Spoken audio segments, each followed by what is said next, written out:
carte qui parle pour vous annonce qu'avant un mois, vous serez fixé sur les vrais sentiments d'une personne amie. Jeudi prochain sera favorable pour vos entrevues et projets. Une personne de grand cœur vous donnera toute sa tendresse. Un bon changement de situation très profitable améliorera votre situation. Le 12 du mois prochain, vous aurez une grande joie de sentiments, mais surtout sachez écarter des personnes intrigantes et méchantes. Méfiez-vous d'une femme nommée Louise. Venez voir votre main. Ainsi, vous sentirez comme un long sur vous. Ayez de l'audace parce que vous avez la réussite certainement pour vous. De quel mois vous êtes? Mois de février. De combien? Le 4. C'est aussi de être autour de vous quelque chose qui va changer votre destinée sur un but que vous surveillez. Maintenant, pour la personne que vous connaissez, actuellement, vous connaissez quelqu'un? Oui. Un génie, c'est là. Oui. Rien qu'à Paris, 6000 voyants, voyantes et autres professionnels de l'occultisme cherchent la clientèle. Pas moins de 300 sorciers, dit-on, exercent à Hambourg. Et l'on compte aux États-Unis 30 000 astrologues. La moitié des journaux en Occident publient des horoscopes. Grâce à l'homme de la rue, à vous, à moi, la magie se porte bien. Donc, à la personne brune, je vais faire un déplacement, un voyage, mais ce serait bientôt. Comme situation autour de vous, très bonne nouvelle autour de vous sur un changement de situation. Vous avez hésité, vous avez douté beaucoup là pour faire un voyage. Madame Gaby Christel reçoit sur rendez-vous. La plupart de ses clients viennent chaque semaine la consulter. Ils déterminent eux-mêmes le prix de ses services. Il y a un supplément pour la boule de cristal. Un grand changement autour de vous, dans votre famille. Vous avez eu beaucoup d'ennuis, de contrariétés, beaucoup de déceptions. Vous avez lutté, vous luttez encore. Et vous arrivez au summum de votre réussite. Les boules de cristal, ne vous fiez pas là-dessus, c'est de la pure bêtise. Vous ne pouvez pas voir la vie d'une personne et ce qui va arriver dans une boule de cristal. C'est une chose impossible. Où vous pouvez voir la vie de la personne quand elle est intelligente et qu'elle comprend son métier, c'est dans la main de la personne. Vous pouvez voir son nom, son âge et vous pouvez voir sa maladie dans les mains. Mais non dans une boule de cristal. Ça n'existe pas. C'est faux. Et les cartes? Et les cartes disent vrai pour voir d'après les lignes de la main que l'on fait avant les cartes. Ça dépend le jeu que vous donnez. Parce qu'il ne faut pas prendre des jeux de bistrot, parce que les cartes de bistrot, ça ne vaut rien du tout. C'est des cartes étrangères qu'il faut. Et puis alors, l'astrologie? L'astrologie, c'est pas encore mauvais. Ça pourrait réussir si la personne est intelligente, s'il a vu vraiment l'étoile polaire. L'étoile polaire doit se trouver tout seul, sans étoile. Alors, s'il voit l'étoile polaire tout seul, sans étoile, c'est bon signe et ça porte malheur. Mais s'il n'y a pas l'étoile polaire, il n'y a rien à faire. C'est la mémoire de la personne qu'il faut, monsieur. C'est l'intelligence de la personne. Moi, j'ai mon père qui était grand médium en droit, maman aussi. Et moi, je suis né du métier et je connais mon métier. J'ai 77 ans bientôt. Alors, vous savez, c'est pas à moi maintenant qu'on va apprendre autre chose. Moi, je vous le dis carrément, hein. Parce que je connais les maladies dans les mains d'après. Je vous ai dit votre maladie à vous dans la main. Avant de toucher les cœurs, j'ai bien vu que vous étiez faible et que vous étiez un grand nerveux. Moi, je vous le dis carrément, hein. Pourquoi l'étoile polaire? D'où viennent les boules de cristal? De quelle lointaine tradition la cartomancienne tire-t-elle ses instruments et sa technique divinatoire? Autrefois, sorciers et envoûteurs répondaient à l'inquiétude populaire en conjurant les sorts. Ils étaient magiciens. Et certaines régions ont été les lieux privilégiés du prodigieux et du fantastique. C'est le cas du Sancerrois, vieille terre française aux confins du Berry. Là, nous nous approchons d'un des hauts lieux de l'histoire de la sorcellerie, le carroir de Marlou. Et ici, ce carroir qui était le carroir de Marlou est, comme tous les carroirs, situé à l'angle de 4 routes, car en réalité, un carroir en Berrichon est un carrefour. Et il était celui-là particulièrement célèbre et redouté en Berry parce qu'il s'y faisait des réunions nocturnes. C'est-à-dire qu'on y venait de tous les ravissants villages que vous avez vus de tous les côtés, le soir à minuit, et les gens, pour ne pas être reconnus, se changeaient en loups-garous. D'ailleurs, le carroir de Marlou, c'est le carroir de la mare au loup, à vrai dire, parce que les gens se transformaient. Et alors là, on discutait de ce dont on avait à discuter, c'est-à-dire vendre les âmes au diable, maléficier le champ du voisin, et par conséquent, c'était très, très, très redouté. Est-ce que les gens croyaient vraiment à ces sorts? Ah oui, oh, mais il y a des années, on croyait aux birettes. Ma grand-mère avait vu des gens perdre leur chemin. Ma grand-mère avait vu, mais de loin, évidemment, elle n'était pas restée, mais elle avait vu des loups-garous. Et elle avait entendu ce qu'on appelait la chasse marine, la chasse à ribot. Alors ça, c'était des jours d'orage. Dans l'air, on entendait des bruits absolument extraordinaires et on voyait des nuages qui traînaient et qui se poussaient avec des gémissements. Et il paraît que c'était l'âme d'un petit enfant qui était mort avant le baptême. Et le diable voulait emporter le petit enfant en enfer. Et comme il était innocent, les anges voulaient quand même le mettre dans les limbes. Alors ça, il y avait dans le ciel une bataille épouvantable au sujet de cette petite âme. Et alors les gens priaient pour que les anges l'emportent et que le pauvre petit non baptisé n'aille pas en enfer. Est-ce que vous croyez vous-même personnellement à ces histoires?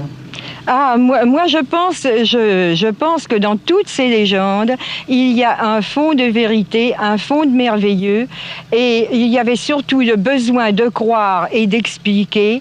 Et on est très poète dans ce pays, qui est un pays de l'harmonie, mais aussi du rêve. Car ce que vous ne pouvez pas voir, c'est la couleur et la qualité des nuits dans ce pays. Les nuits sont vertes, les nuits sont mauves, les nuits sont violettes. Et les nuits sont d'une telle beauté que même moi qui étais petite fille ici, eh bien, je crois que j'ai gardé à travers la vie un certain sens de la poésie et de l'harmonie qui est dû à ces lignes qui ont empli mes yeux d'enfant et aussi à la couleur du ciel et à la couleur des nuits ici. Alors il est normal qu'on rêve et quand on se met à rêver, à avoir d'imagination, on devient poète et quand on ne peut pas écrire de poésie, on fait des légendes et on les raconte à la veillée. Morning glory, morning glory.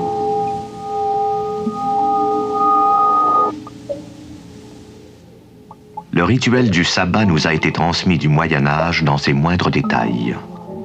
Les mercredis, vendredis ou samedis soirs se réunissaient en des endroits déserts les convives de ce banquet des puissances infernales.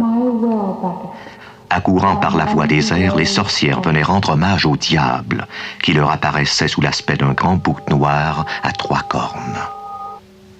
Le carroir de Marlou aurait-il été témoin de cela?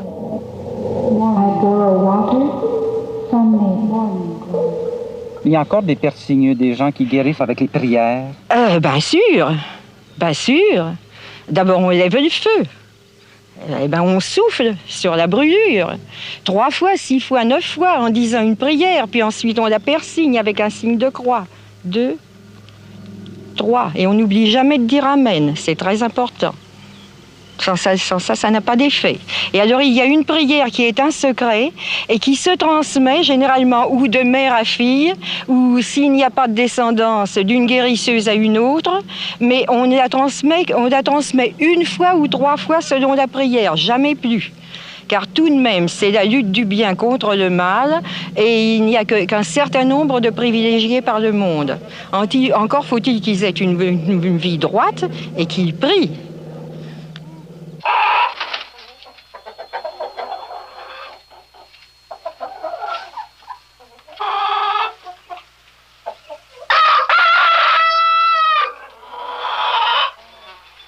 C'est incroyable. Mais écoutez, madame, vous n'y croyez pas, là, parce qu'ici c'est fini dans notre pays.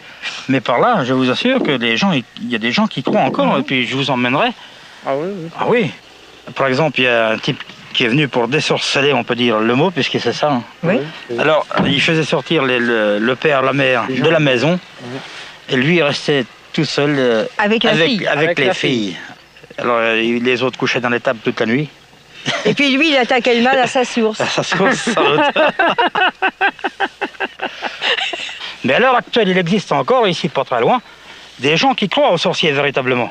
Ils croient aux sortilèges, et puis, ma foi, si vous voulez, je vais vous emmener, mais on peut des fois plutôt être mal reçu. Oui, il y a des gens. Il y a des gens qui s'appellent comme le bon Dieu de Bar-Lieu, soi-disant les guerriers, ils leur prennent énormément d'argent. Oui. C'est impensable à notre temps qu'on puisse... Non, mais ça existe encore. Quelquefois, vous avez plusieurs accidents ou plusieurs deuils qui vous frappent, alors les gens... Hein, c'est ça. Alors le coup du sort, pour l'enlever, oui, il n'y a pas d'autre solution. C'est un sorcier, et on est maléficié, il faut faire dire des prières et dire des messes. Et oui. Dans certains cas où on était convaincu qu'on avait jeté un sort, eh bien, on est venu réclamer mon ministère. Eh bien, je n'étais pas convaincu dès le début. Alors, je cherchais à éclairer les choses du point de vue naturel. Je consultais le médecin, le vétérinaire, bien examiner si au point de vue du local, il n'y avait pas quelque chose à faire. Et alors, dans certains cas, je constatais que certaines maladies existaient tout de même, expliquaient les choses. Par conséquent, c'était naturel, alors qu'on n'avait pas constaté encore au point de vue extérieur. Mais alors, il y avait une cause naturelle, oui. Tandis que chose vraiment extraordinaire, qui dépassait, qui n'était plus du tout du domaine de la nature, je possédais ce cas-là, c'est les chevaux. Dans une certaine distance d'ici, des fermiers ont perdu un nombre considérable de chevaux sans jamais connaître la raison. Puis alors, à tourner, on m'avait expliqué la même chose, l'affolement du bétail, dans certains cas. Alors là, cet affolement n'a pas de cause naturelle. Alors, là, tout de même, on doit être à côté du château de Tournai. Alors là, c'était pas douteux. Alors, seulement dans ce cas-là, l'Église peut agir, et puis alors ces phénomènes-là, ça cesse. Je voulais vous demander, parce que moi je suis encore un profane dans ces choses-là, qu'est-ce que c'est la radiesthésie précisément? Eh bien là, je me sers de ça surtout pour les questions maladie. Recherche peu, parce qu'on peut, par la radiesthésie, chercher les sources, surtout. Les sourciers pratiquent cela. Et puis les objets perdus. Mais alors c'est une branche spéciale. Tandis que moi, je cherche surtout à discerner la cause du mal et le remède approprié par ces moyens-là. Alors moi, je me sers du pendule, d'autres se servent d'une baguette, et moi, je ne suis pas sensible à la baguette. Alors, c'est ce que je fais depuis, pour moi et autour de moi, le moins possible à l'étranger. Quand on vient, je n'envoie pas les gens, mais enfin, je dis ce que je pense, et puis je avec précaution, parce que quand il y a l'avis du médecin, c'est un peu plus délicat. Vous voyez personne actuellement que nous aurions rencontré. Dans une paroisse voisine, M. Marc Turpin, l'un des 40 000 guérisseurs de France, a accordé une fort brève entrevue. Il est là, il a son nom, etc. Vous savez bien comment il vous appelle d'ailleurs. Bien sûr. Vous savez comment il vous appelle, c'est un beau nom. C'est un vieux nom de... Enfin, c'est une vieille habitude d'appeler comme ça les personnes qui soignent ou... Ça dépend. Ouais. Parce que ça, on a remarqué que pour vous, enfin, on applique ce terme. En général. Ouais. Est-ce qu'il y aurait des gens qui auraient moins ou je sais pas, ou des régions, ou même autour d'ici, je ne pourrais pas vous informer à ce sujet-là. Non. Bon. Père Signeux, manieur de pendule, guérisseur, n'accepte souvent de pratiquer que la nuit tombée. Ils se cachent d'une société qu'ils savent hostile à leur méthode. Mais peut-être aussi se sentent-ils à la frontière d'un domaine interdit, dangereux, dont ils craignent de trop réveiller les forces obscures. Ici se confondent magie, superstition, miracles et phénomènes paranormaux. Comment nous retrouver dans ce labyrinthe? Nous l'avons demandé à Robert Amadou, expert en ces questions. Il existe un domaine singulier qui est peuplé de prodiges, de rêves, de miracles, bref, d'un certain nombre de phénomènes qui ont en commun de sembler extraordinaires, de sembler étranges. Cette étrangeté, ce caractère extraordinaire est beaucoup plus senti que vraiment perçu, que vraiment compris, et tous ces phénomènes appartiennent à des ordres extrêmement différents. C'est un véritable fatras où on rencontre aussi bien les fantômes et les maisons hantées que les connaissances kabbalistiques ou les connaissances gnostiques, que les guérisons dites paranormales, que la télépathie ou certains miracles dans de grands sanctuaires chrétiens. Tous ces phénomènes, ils ont donc en commun cette impression d'étrangeté qu'ils provoquent, que ressent celui qui les observe, c'est-à-dire la majorité de nos contemporains. Et ce fatras qu'il est légitime de considérer ensemble puisqu'il provoque la même impression, il n'y a rien de plus urgent, me semble-t-il, que d'essayer d'y opérer un tri, c'est-à-dire de savoir de quelle nature sont ces phénomènes qui, au demeurant, sont hétéroclites, même s'ils engendrent les mêmes impressions. 3 ordres, semble-t-il, peuvent permettre de classer ces phénomènes. D'une part, l'ordre religieux, d'autre part, l'ordre de l'occultisme, enfin, l'ordre de la parapsychologie. L'ordre religieux d'abord, ces phénomènes étranges, extraordinaires, peuvent, aux yeux de certains, manifester une intervention directe, une intervention immédiate de Dieu ou de Satan. La possibilité d'une telle intervention n'est pas niable, mais il faut considérer que lorsqu'on s'efforce de faire la discrimination de ces faits hétéroclites, de ce fatras dont je parlais à l'instant, l'hypothèse surnaturaliste, l'hypothèse du miracle, est certainement celle qui est la plus coûteuse, comme on dit en logique, c'est-à-dire celle que l'on doit n'utiliser qu'en dernier ressort, celle à laquelle on recourt lorsque les autres hypothèses qu'il convenait d'essayer auparavant se sont avérées ne pas rendre compte des phénomènes que l'on voulait expliquer. Je n'insisterai donc pas sur les phénomènes d'ordre religieux en ce sens, et je dirais tout de suite un mot de l'ordre de l'occultisme. L'occultisme, c'est l'ensemble des doctrines et des pratiques fondées sur une théorie générale, sur la théorie générale de l'occultisme, c'est-à-dire l'affirmation de la loi des correspondances, l'affirmation du symbolisme universel.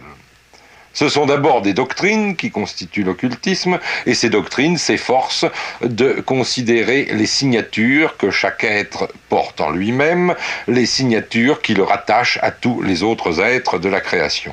Et puis, l'occultisme débouche tout naturellement, dans sa partie doctrinale, sur une connaissance religieuse, puisque l'examen de la cosmologie occultiste, le monde tel qu'il se révèle à l'occultiste, signale la présence immanente d'une sagesse divine qui permet à l'occultiste de remonter jusqu'à l'adoration de Dieu dont il a vu les traces de la sagesse en cet univers. Et puis, après les doctrines, il y a des pratiques. Pour constituer l'occultisme, ces pratiques, elles sont fondées sur la théorie générale de la loi des correspondances, et ce sont des pratiques divinatoires, comme on dit, par exemple l'astrologie, par exemple la chiromancie, où à partir d'un certain nombre de symboles, d'un certain nombre de signes, on s'efforce de remonter vers le symbolisé, vers la chose signifiée. Ces pratiques, c'est aussi la magie, qui est un mode d'action dans le monde fondé sur la théorie des correspondances, et puis c'est enfin l'alchimie qui présente des problèmes particuliers, mais qui elle aussi repose essentiellement sur la même loi des correspondances. Enfin, troisième ordre de faits, les faits qui relèvent de la science, et plus particulièrement de la parapsychologie. En effet, dans ces faits extraordinaires, étranges, il y en a un certain nombre que la parapsychologie a choisi d'étudier.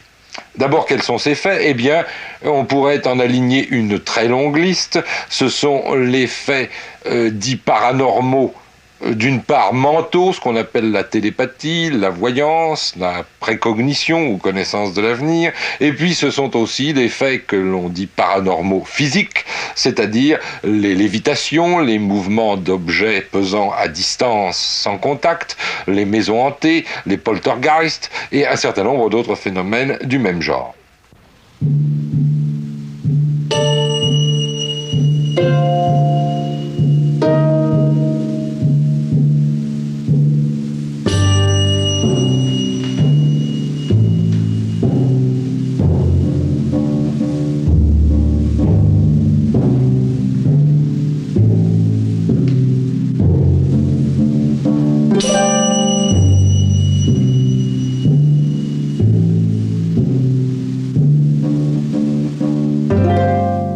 Certaines sectes de la Virginie et du Tennessee, il y a quelques années encore, suivaient à la lettre les paroles rapportées par saint Marc. Ils prendront des serpents dans leurs mains et ils n'en éprouveront aucun mal. Ils imposeront les mains aux malades et ceux-ci seront guéris. Les serpents sont venimeux et leurs blessures mortelles. Ils ont mordu des centaines de fidèles. On rapporte que 7 seulement en moururent. On ne rapporte pas le nombre des guérisons miraculeuses.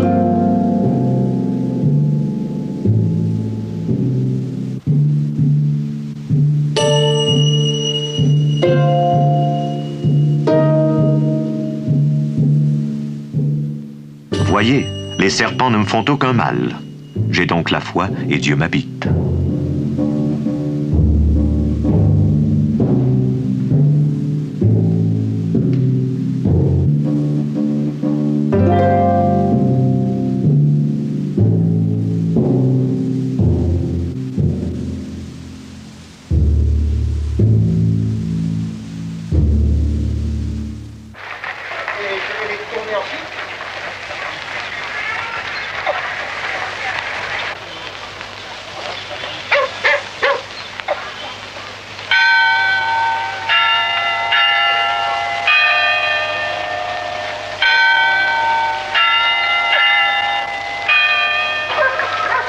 Plusieurs viennent à Lourdes, au terme d'un long voyage, pour implorer le miracle et ajouter leur voix au flot commun de milliers d'autres invocations. Mais chacun sent qu'il doit en outre communier au plus intime de lui-même avec le Dieu dont il appelle l'intervention.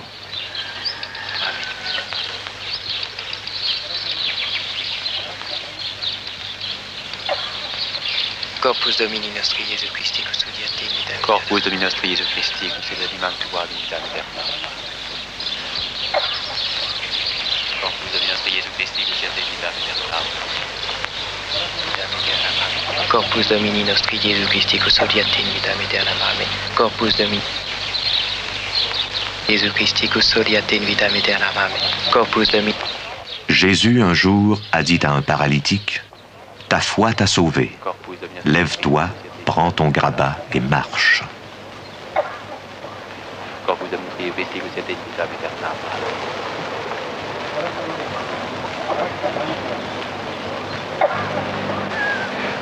Il faudrait un peu d'eau. Ne vous inquiétez pas, mon père. Corpus.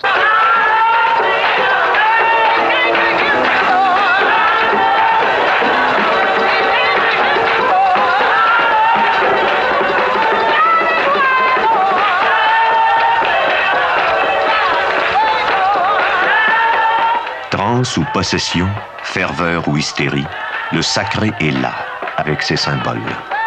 Et l'eau purificatrice va faire naître ces âmes à la vie surnaturelle.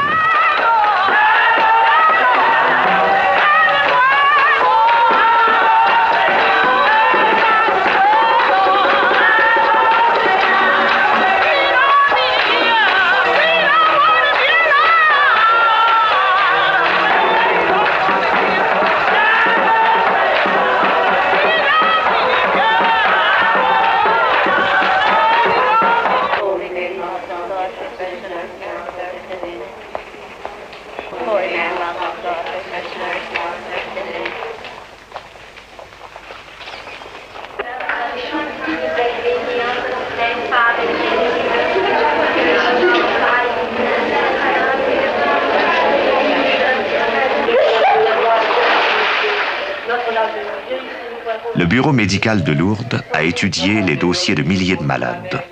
Les hommes de science qu'il compose ont admis l'impossibilité d'expliquer, à la lumière des connaissances actuelles, un grand nombre de guérisons. Cependant, l'Église, depuis 100 ans, n'a voulu reconnaître comme miraculeuses qu'une 50aine d'entre elles.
cher ami, ce que vous appelez une chambre est une pièce qui a été transformée, il y a déjà un certain nombre d'années, en oratoire, de façon à me retrouver, et quelquefois avec des frères, des sœurs, dans notre domaine du martinisme, bien de nous retrouver dans une ambiance qui est une ambiance de prière.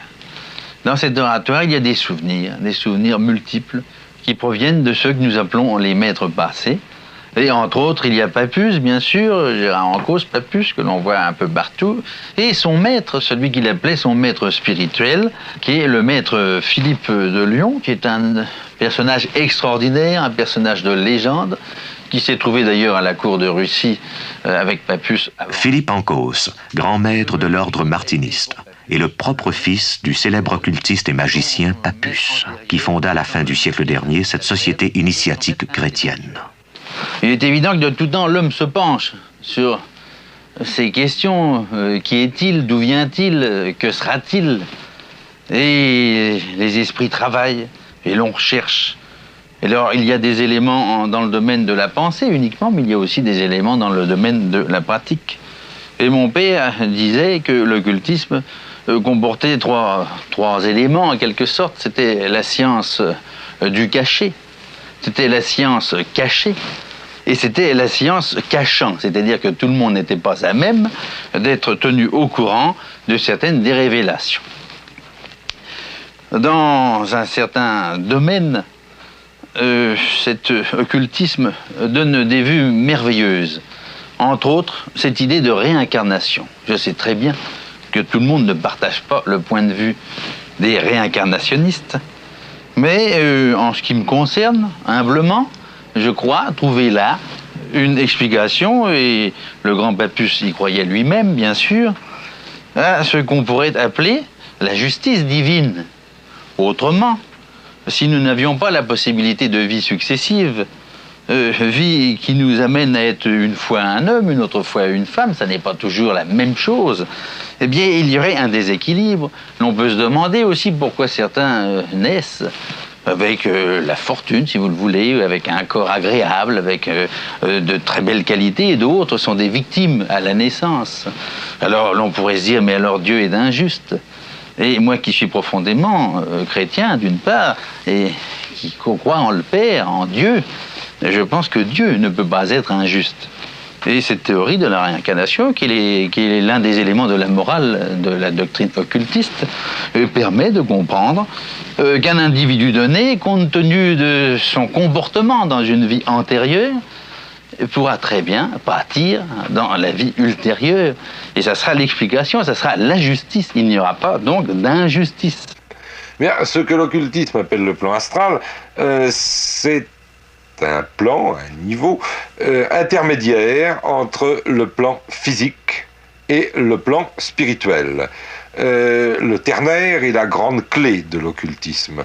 De même qu'il y a en l'homme une constitution ternaire, le corps, l'âme et l'esprit, bien que certaines terminologies disent plutôt le corps, l'esprit et l'âme, mais ça n'a pas d'importance.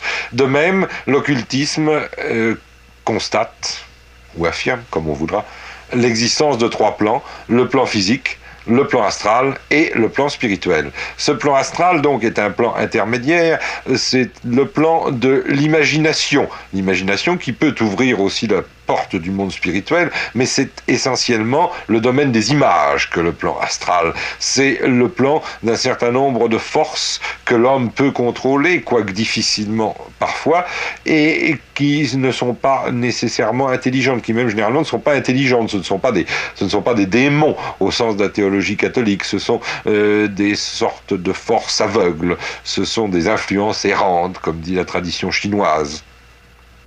L'occultisme est une cosmologie essentiellement, c'est un moyen de connaissance de l'univers, d'un certain aspect de l'univers, que j'appellerais volontiers son aspect intérieur. C'est une découverte de l'harmonie de l'univers, c'est une révélation du symbolisme universel, et ce symbolisme universel, c'est une loi. Cette loi, l'occultiste lui reconnaît un auteur, et tout naturellement, l'occultisme débouche sur ce qu'on appelle du très beau nom de théosophie, c'est-à-dire de connaissance de la sagesse divine, c'est-à-dire de remonter du monde vers l'auteur de ces magnifiques, merveilleuses correspondances qui sont le monde occultiste à proprement parler.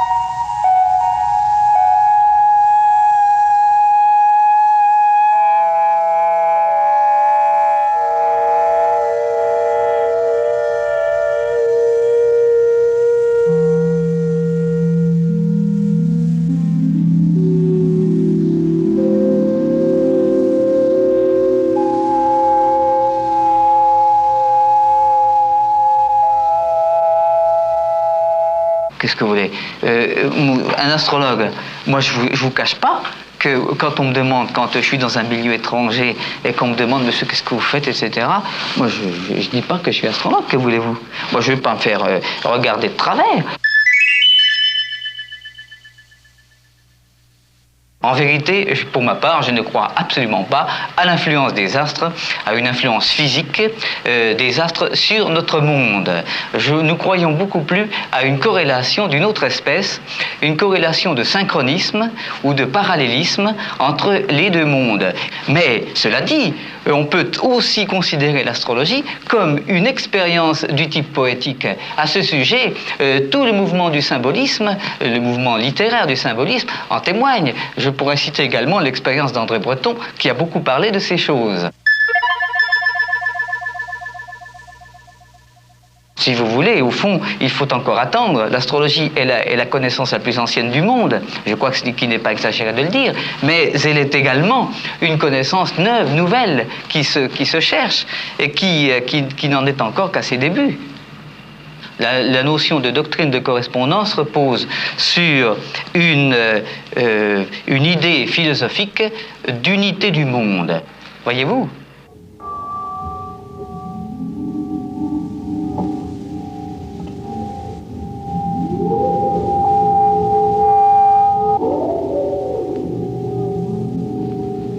Eh bien, voyez-vous, ce n'est pas une opération magique. Il suffit d'avoir une table astronomique. André Barbeau est vice-président du Centre national français d'astrologie. Les positions des différentes planètes, des luminaires, soleil, lune et des différentes planètes, pour le jour de la naissance. Ces tables, par exemple, donnent les positions de 1890 à 1930. Il y a d'ailleurs un autre coefficient qui permet d'orienter le ciel, comme vous allez le voir. Eh bien, il suffit donc de faire une règle de 3 pour calculer précisément ces positions planétaires en fonction de l'heure particulière de la naissance. Et voyez-vous, quand on a fini l'opération, cela donne la carte du ciel que voici. Eh bien, voici ce que représente cette carte du ciel. La Terre est au centre. Et non seulement la Terre est au centre, mais l'individu est au centre. Si vous voulez, c'est une représentation non seulement géocentrique de l'univers, mais c'est même une représentation anthropocentrique. C'est-à-dire, c'est vraiment l'individu qui est ici au milieu. Et voyez-vous, ce ciel, il est d'abord représentatif d'une orientation donnée. Une orientation selon un horizon, que voici, et selon un méridien. Voici donc l'horizon qui délimite la partie du ciel perceptible qui est au-dessus de notre tête, de la partie du ciel qui est sous nos pieds, invisible. Et alors, tous ces astres que vous voyez, Soleil, Mercure, Vénus, Uranus, Jupiter, Mars, Pluton, Neptune, Lune et Saturne, tous ces astres se définissent d'abord par rapport à cet horizon et à ce méridien. Si vous voulez, tous ces astres font leur tour sur eux-mêmes dans les 24 heures.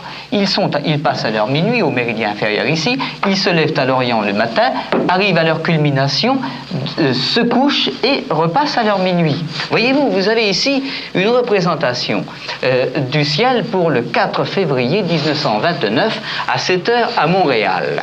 Et alors, il s'agit d'une orientation pour une latitude nord de 45 degrés 30.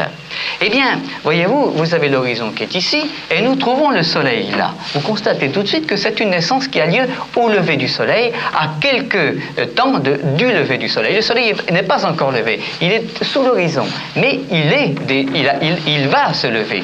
Voyez-vous, au surplus, ces astres sont représentés par rapport au champ dans lequel il gravite, ce champ dans lequel il gravite étant le zodiaque avec les 12 signes que tout le monde connaît, le bélier, le taureau, les gémeaux, le cancer, le lion, la vierge, la balance, le scorpion, le sagittaire, le capricorne, le verseau et les poissons.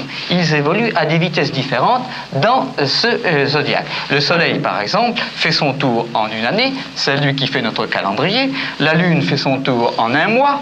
Telle planète, Saturne par exemple, en 30 ans, voyez-vous. Et alors, nous trouvons donc, si ce soleil-là est un soleil de 7 heures du matin pour Montréal, c'est aussi un soleil du 4 février, c'est-à-dire un soleil qui se trouve dans le signe du Verseau, au 15e degré du signe du Verseau. Vous avez ici déjà un élément significatif, le signe du Verseau est très important, car c'est le signe du soleil, c'est le signe de la planète Mercure, et c'est même le signe de l'horizon, ce qu'on appelle le signe ascendant.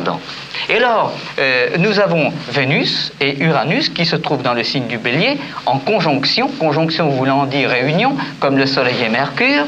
Vous avez Jupiter dans le Taureau, vous avez Mars dans les Gémeaux, vous avez Pluton dans le Cancer, Neptune qui vient d'entrer dans la Vierge, et la Lune et Saturne qui sont en conjonction dans le Sagittaire.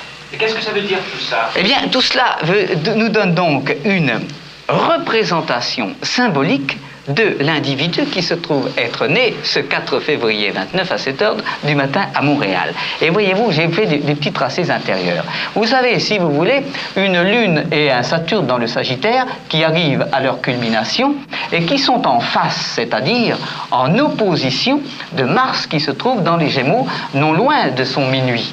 Eh bien, cette opposition-là est révélatrice d'une dualité. Elle est révélatrice d'un conflit intérieur. Et alors, on voit que cet axe planétaire est relié par un angle de 120 degrés d'une part et par un angle de 60 degrés d'autre part, avec cette conjonction Soleil-Mercure du Verseau. Eh bien, voyez-vous ce dessin-là, ce triangle-là, c'est la révélation d'une structure triangulaire, d'une nature tripartite, si vous voulez, de la personnalité. Il y a, par exemple, chez ce sujet, une bipolarité, donc Saturne-Mars, c'est-à-dire une structure cyclotimique. C'est-à-dire, tantôt le sujet est Mars-Gémeaux, c'est un spontané, un impulsif, un dynamique, il éclate, il explose, il est débordant. Tantôt, au contraire, il est saturnien, c'est-à-dire plutôt rétracté, recueilli, réservé sur lui-même, je dirais même plus ou moins mélancolique, plus ou moins nostalgique. Il passe par des phases alternantes, si vous voulez, d'excitation et de dépressivité, ceci étant vu sous l'angle, disons, un peu, je ne veux pas dire pathologique, mais enfin excessif, sous l'angle défavorable ou négatif. Par contre, cette bipolarité révèle un axe de valeur complémentaire par ailleurs, c'est-à-dire complémentaire. Ici, on trouve l'activité, l'action. Ici, on trouve l'intériorité, la réflexion. Tous les ans, quand le Soleil, par exemple, passe dans les Gémeaux, vers le mois vers le mois de juin, à la mi-juin, eh bien, c'est par exemple le pôle martien qui l'emporte, le pôle de dynamisme, de spontanéité, d'impulsivité. Tantôt, au contraire, quand le soleil passe en décembre sur cette conjonction vers la mi-décembre, vers la mi-décembre, c'est le pôle, au contraire, d'introversion, disons, de mélancolie ou de nostalgie, de vie intérieure, en un mot, qui prédomine. Et alors, le troisième aspect de sa personnalité est là pour établir l'équilibre, si vous voulez, entre les pulsions martiennes et les inhibitions saturniennes. Le sujet a besoin de se constituer un moi fort, un moi solide, pour faire face à cette polarisation, si vous préférez. D'où, chez le sujet, par exemple, l'affirmation d'un caractère extrêmement indépendant. On peut dire que le trait majeur du caractère, c'est l'indépendance, mais pas seulement indépendance vis-à-vis du monde et des autres, d'abord indépendance vis-à-vis de soi-même, car il y a un combat à mener pour affronter simultanément la violence intérieure et les principes moraux, éducatifs ou tous les éléments de moralisme, si vous voulez. Au fond, il y a un affrontement entre ce qu'on pourrait appeler le haut et le bas, n'est-ce pas? Et la nécessité pour le sujet de s'imposer lui-même, vis-à-vis de lui-même, pour dépasser cette contradiction.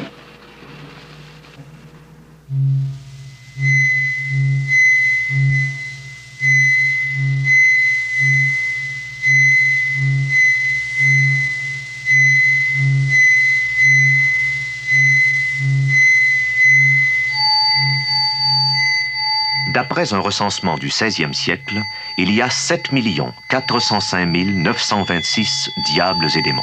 Ils sont dirigés par 72 princes, la hiérarchie est stricte et résolument monarchique.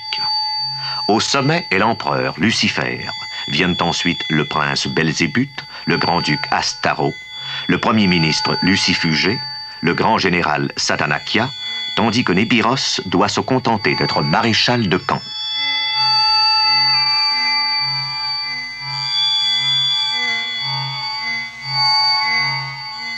À l'appel du magicien, les esprits infernaux apparaissent, mais pas toujours sous la forme humaine. Le bouc, le dragon et le hibou sont parmi leurs formes préférées. Souvent, ils sentent mauvais.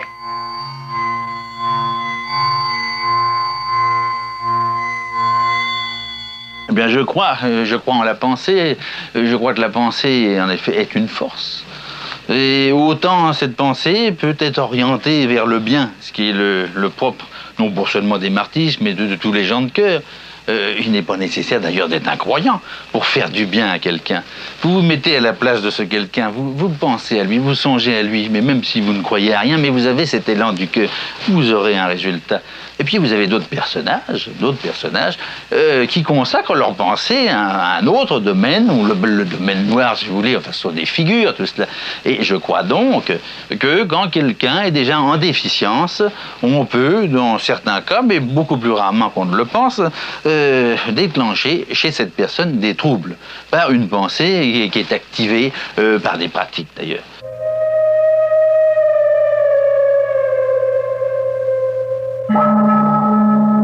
Le cercle magique, tracé sur le sol, protège contre une mort certaine celui qui veut entrer en rapport avec les démons. Tourné vers l'est, le magicien doit répéter 7 fois la conjuration que, sans doute, le docteur Faust a proférée.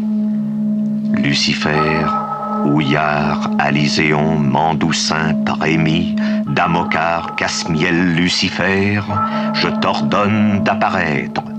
Amen.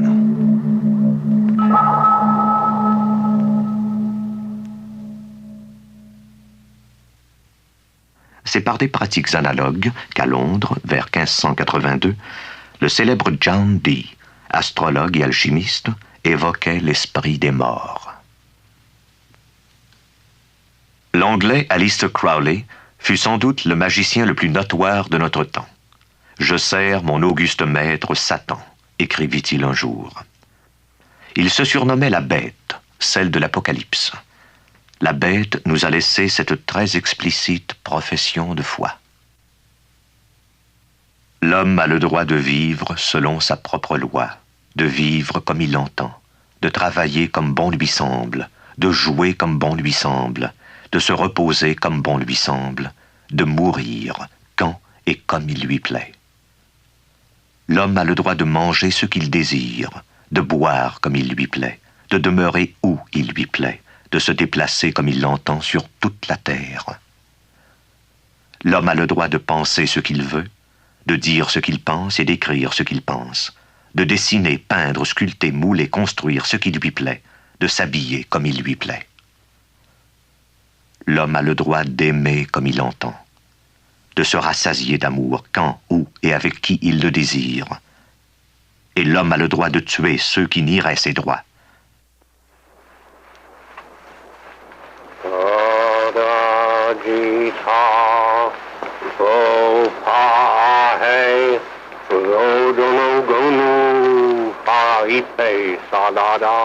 La propre voix d'Aleister Crowley, miraculeusement conservée sur un vieux disque d'aluminium, emprunte pour une incantation une langue occulte, l'Énochien.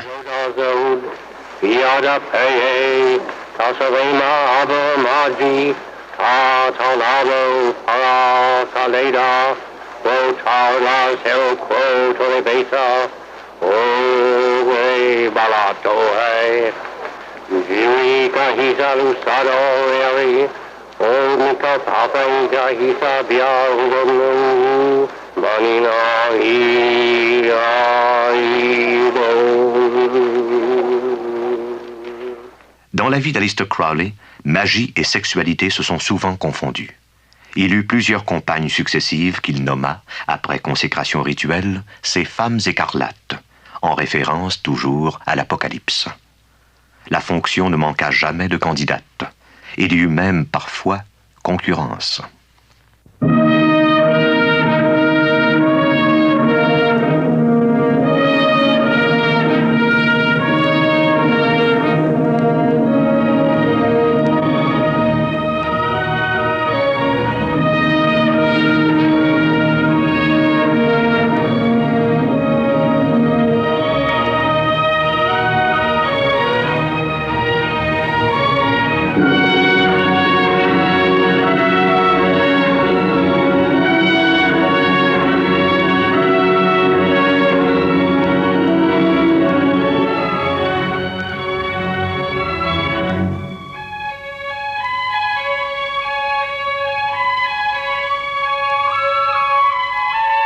Aleister Crowley mourut en 1947. Ses dernières paroles furent « Je suis perplexe ».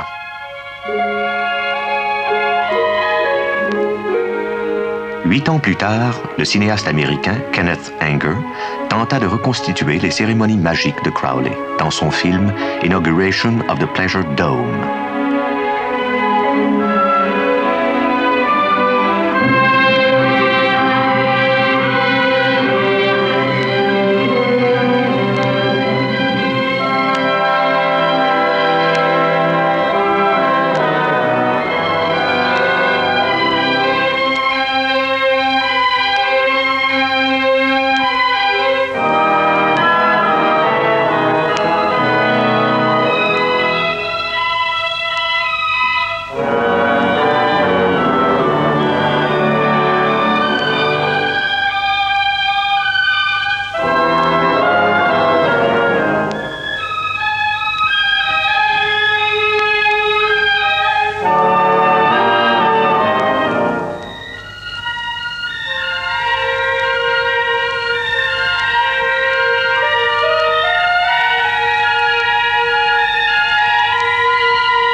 prêtre, dans ce film, répète les gestes d'Aleister Crowley et se sert des objets mêmes que celui-ci employait.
C'est un fait que pour beaucoup de gens, l'occultisme est inquiétant.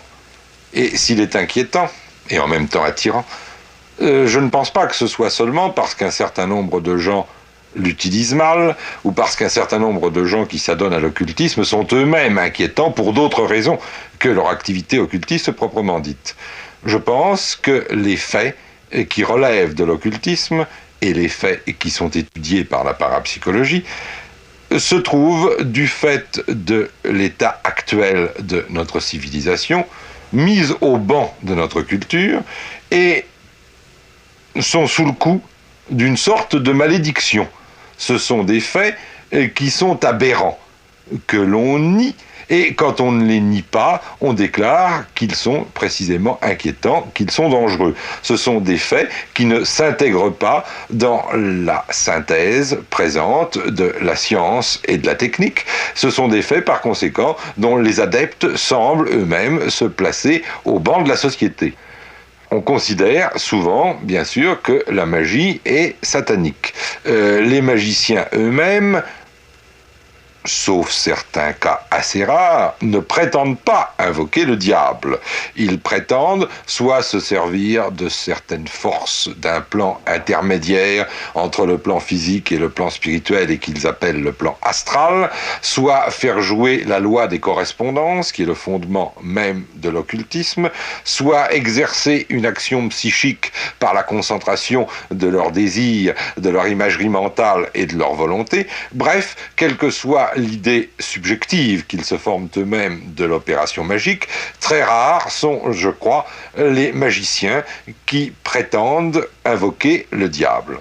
Je pense que la magie est une réalité. Je veux dire que des opérations magiques peuvent être efficaces. Maintenant, ce qu'il faut ajouter, c'est que si la magie, dans certains cas, peut être efficace, et je ne parle pas de cas où il s'agit d'une intervention du démon, mais de processus naturels, d'ailleurs, qui peuvent être d'ordre très différent, si dans beaucoup de cas, la magie peut être efficace, dans beaucoup d'autres, la magie est une pure illusion, et dans tous les cas, c'est une chose dangereuse. C'est une chose dangereuse que de faire de la magie, comme on dit, parce que, d'une part, c'est toujours dangereux de rechercher le pouvoir. Il y a beaucoup d'autres choses, beaucoup plus importantes, beaucoup plus hautes, beaucoup plus belles à rechercher que le pouvoir. Et puis parce qu'ensuite, on entre en rapport avec des forces qu'il est parfois peut-être difficile de garder entièrement sous son contrôle.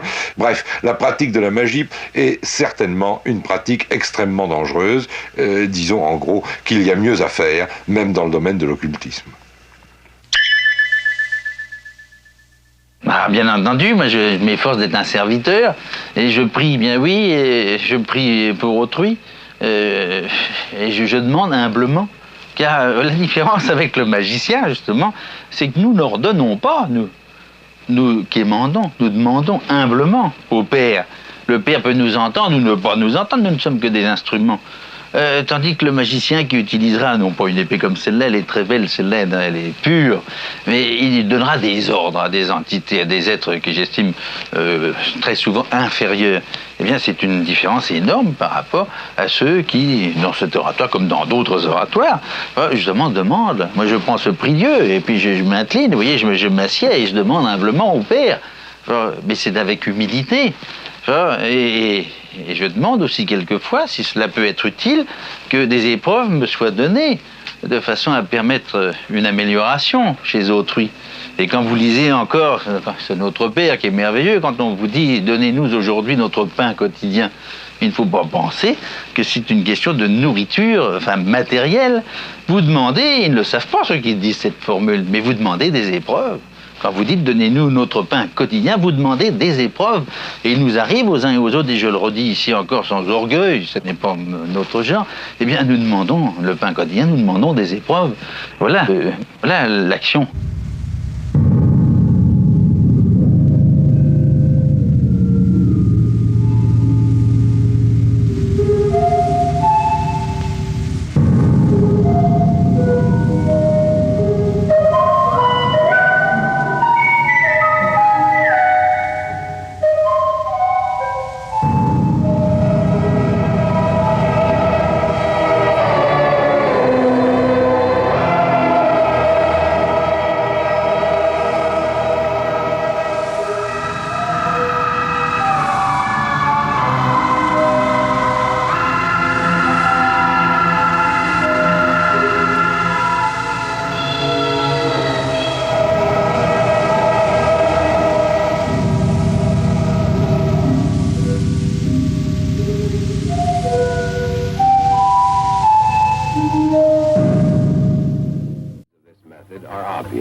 Not only may the body be promptly released if necessary, but with all viscera removed in continuity, the examiner has an opportunity to study each viscous and organ system in anatomic relation to the other. Dissection begins after the entire organ mass.